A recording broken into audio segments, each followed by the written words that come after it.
President Trump and Republicans got off to a solid start with their tax reform plan on Thursday, though they have plenty of hurdles still to clear.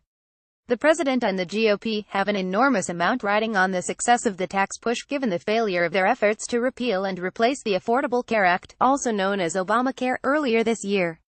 Trump and Speaker Paul Ryan budget vote raises red flag for GOP on tax reform. Dems yearn for days of GOP deficit hawks. Ryan FBI will hand over documents related to Trump Russia dossier. More RWIs spearheaded the push on Thursday.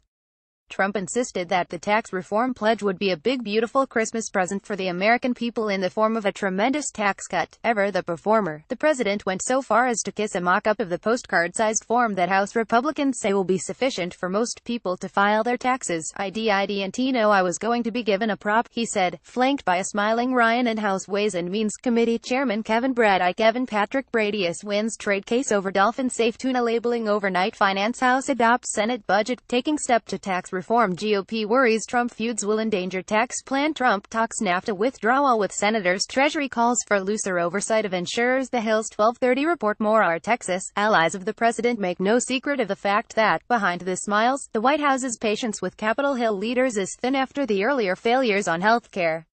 There is simply no room to come up short this time, they say. If the Congress doesn't pass a tax reform bill, their chances of getting re-elected will be greatly diminished, said Barry Bennett, who worked as a senior advisor to Trump's presidential campaign.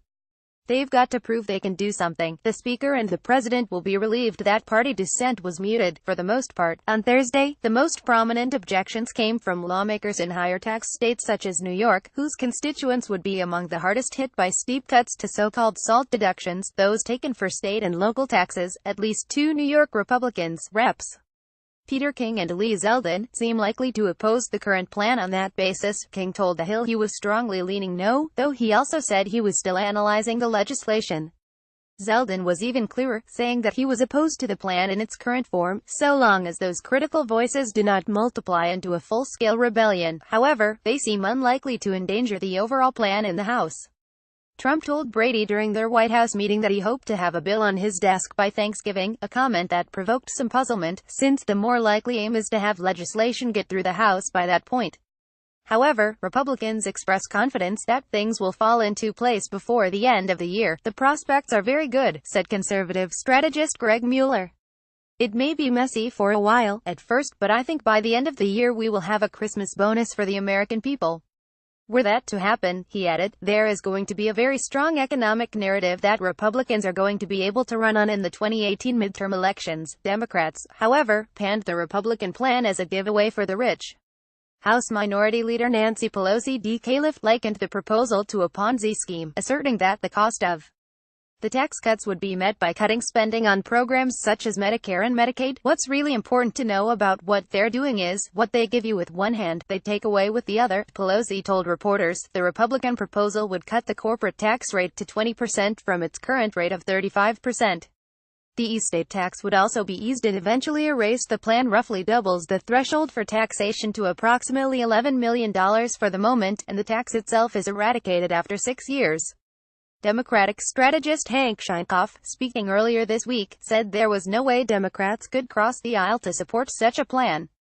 To do so, he said, they would have to lose whatever they have left of the lower-income group of voters. Trump and Ryan don't need any Democratic votes in the House to get their plan across the finish line, however.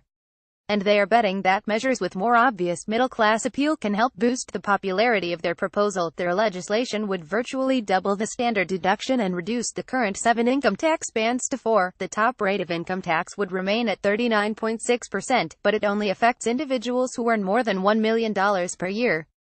For single filers, a 12% tax rate would kick in at $24,000, a 25% rate at $90,000, and a 35% rate at $260,000. Ryan, for his part, repeated several times on Thursday the amount of money he said the proposed plan would save a typical family of four: $1,182. Trump will depart Friday for a 12-day trip to Asia. That will leave the tax push primarily in the hands of lawmakers on Capitol Hill, a situation that is just fine with most of them. I'm counting on all of you to help maintain a momentum on the tax cuts and tax reform during that time, Trump said at Thursday's meeting with Republican leaders in the cabinet room of the White House. I have no doubt you'll be able to do it. If he proves wrong, there will be political hell to pay.